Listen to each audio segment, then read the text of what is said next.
बिस्मिल्लाहिर्रहमानिर्रहीम। अस्सलाम वालेकुम। आज के इस लेक्चर के अंदर हमने दो टॉपिक्स डिस्कस करने हैं, सेल वॉल एंड साइटोप्लाज्म। तो सबसे पहले हम सेल वॉल को डिस्कस करेंगे। जैसे कि हम सबको पता है कि सेल वॉल जो है वो प्लांट सेल्स के अंदर मौजूद होती है और आउटर मोस्ट बाउंड्री कहलाती है। उसके अलावा सेल वॉल जो है ये प्रोटोप्लाज्म से सिक्रीट होती है। अब प्रोटोप्लाज्म क्या है? सेल मेम्ब्रेन और साइटोप्लाज्म को कलेक्टिवली हम प्रोटोप्लाज्म कहते हैं। सेल वॉल के कुछ फंक्शंस हैं, बहुत ही बेसिक फंक्शंस हैं कि ये सेल को एक डेफिनेट शेप प्रोवाइड करती है, सेल्स को रिजिड रखती है। और उसके अलावा एक इम्पोर्टेंट बात आप लोगों ने याद रखनी है और वो ये कि सेल वॉल बैरियर के तौर पर काम नहीं करती, जबकि सेल मेम्ब्रेन जो थी उसकी नेचर होती है वो सिलेक्टिवली परमिएबल होती है। जबकि सेल वॉल के अंदर से सारी चीज़ें जो हैं वो पास हो सकती हैं, इसलिए सेल वॉल जो है ये बैरियर के तौर पर काम नहीं करती। अगर हम सेल वॉल की स्ट्रक्चर को गौर से देखें तो हमें पता चलता है कि इसके अंदर 3 लेयर्स हैं। कौन कौन सी? मिडल लैमेला, प्राइमरी वाल जो कि बाहर की तरफ मौजूद होती है, और अंदर की तरफ सेकेंडरी वाल मौजूद होती है।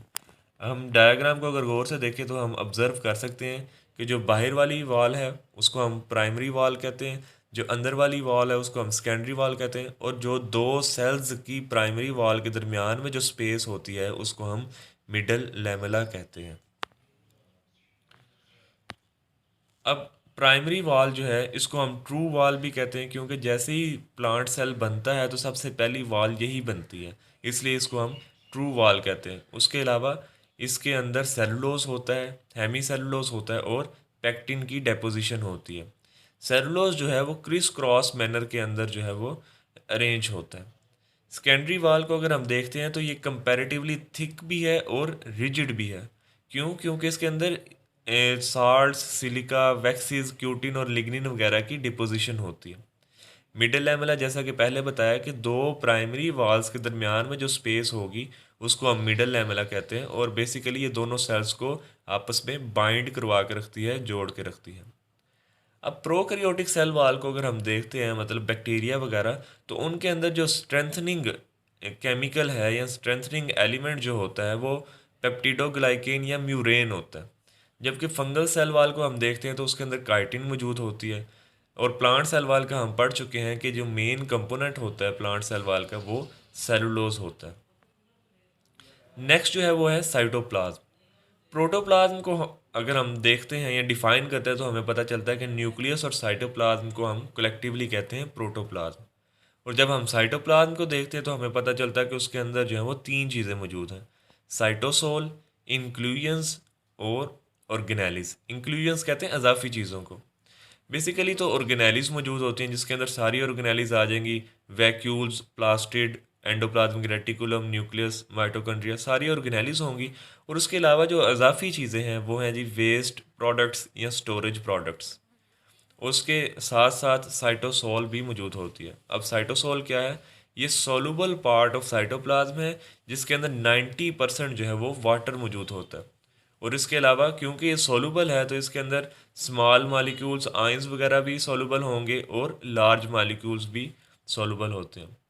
जब स्मॉल मॉलिक्यूल्स और आयंस इनके अंदर सोलूबल होते हैं या मिक्स होते हैं तो उसके रिजल्ट में ट्रू सोल्यूशन बनता है। ट्रू सोल्यूशन आपने केमिस्ट्री के अंदर पढ़ा होगा कि ऐसा सोल्यूशन जिसके अंदर कंप्लीटली जो है वो चीज़ें मिक्स हो जाती हैं। जबकि लार्ज मॉलिक्यूल्स जब इसके अंदर मौजूद होंगे तो वो कोलाइडल सोल्यूशन बनाएंगे। और कोलाइडल सोल्यूशन एक ऐसा सोल्यूशन होता है जिसके अंदर जो सोल्यूट है वो कंप्लीटली मिक्स नहीं होता। अब जबकि जो कोलाइडल सोल्यूशन है वो भी नेक्स्ट जो है वो दो तरीके से बनता है, या तो वो नॉन विस्कस होगा या फिर विस्कस होगा। अगर वो नॉन विस्कस होगा तो हम उसको नाम दे देते हैं सोल, और अगर वो विस्कस होता है तो उसको हम कह देते हैं जेल। और एक और बात आप लोगों ने याद रखनी है कि जो नॉन विस्कस पार्ट है वो सेंट्रल पार्ट होता है, मतलब कि सेल के जो दरमियान में न्यूक्लियस के गिर्द जो पोर्शन होता है उसको हम सोल रीजन कहते हैं। जबकि जो विस्कस होता है वो बाउंड्री के ऊपर होता है, पेरिफेरल पार्ट पे जो है वो मौजूद होता है। उसके अलावा ऑर्गेनेलिस जो है वो साइटोप्लाज्म के अंदर जो है वो फ्रीली फ्लोट कर रही होती हैं, तैर रही होती हैं, और इस मूवमेंट को हम साइक्लोसिस या साइटोप्लाज्मिक स्ट्रीमिंग मूवमेंट्स भी कहते हैं। और ये एक्टिव मास मूवमेंट है, मतलब कि इसके दौरान एटीपी भी यूज़ होती है। अगर हम साइटोप्लाज्म के फंक्शन देखें तो बहुत ही सिंपल फंक्शंस हैं कि ये स्टोर हाउस के तौर पर काम करता है। मतलब कि अगर सेल को किसी भी चीज़ की, किसी भी वाइटल केमिकल की ज़रूरत होगी तो साइटोप्लाज्म से हासिल की जाएगी, क्योंकि साइटोप्लाज्म के अंदर मौजूद होती है। उसके अलावा कोई मोस्टली जो फंक्शंस होते हैं, या आप कह सकते हैं कि जो रिएक्शंस हैं, केमिकल रिएक्शंस, वो साइटोप्लाज्म के अंदर परफॉर्म किए जा रहे होते हैं, जिसमें एक एग्जांपल जो है वो ग्लाइकोलाइसिस की है।